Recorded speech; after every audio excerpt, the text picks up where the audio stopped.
While I was working in environmental education, kind of discovered organic farming and the movement toward locally grown and sustainably raised food, and realized that there was a very big disconnect between environmentalists and farmers. And I realized that that was a gap that needed to be a connection made, because farmers really are the people who produce our food and are responsible for taking care of the environment. And there was an awful lot of finger pointing. Environmentalists pointing fingers at farmers as the ones creating problems with habitat loss and pollution, and at the same time discovered some farmers that were doing things in alternative ways, farming in harmony with the environment. And this was about 20 years ago. I went back to school at the University of Minnesota for an agriculture education degree. Got my teaching license and master's in education.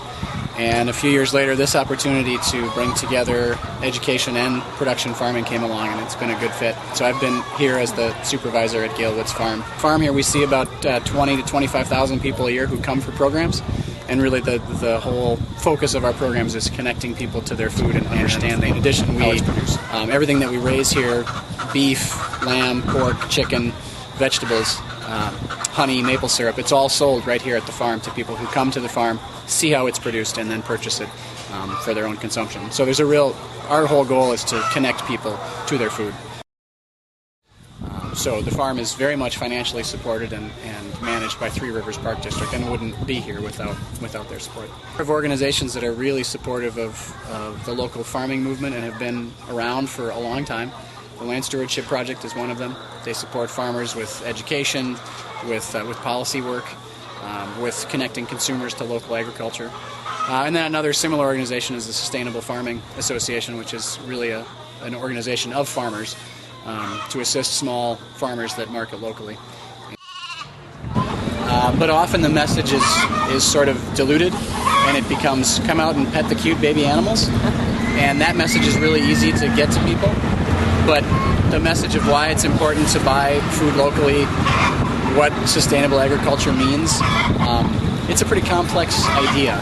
And I think people are really open to hearing it and understanding about it, but I think they often want sound bites and they want simple information, and it's really not simple. You know, there are times when organic food is the right choice, and there are times when local food is the right choice. There are times when people wonder what truly is sustainable. And it's a complex issue that everybody's still figuring out. And I think getting that message out to people without diluting it is really challenging. The government's very involved in farming right now, subsidizing all kinds of different farming.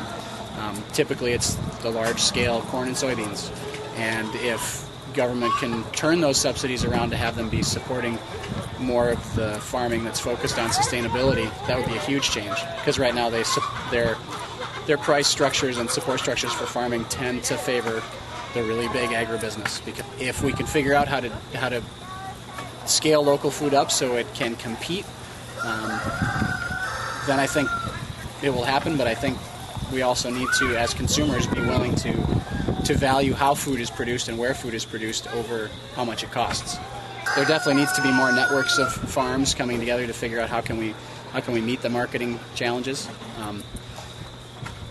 But there also needs to be more farmers, and I think that's a big challenge right now, is that young people who are getting into farming, it's hard to learn how to farm, and you need to experience it, and there are not many kids growing up on farms learning how to do that. There's a demand issue.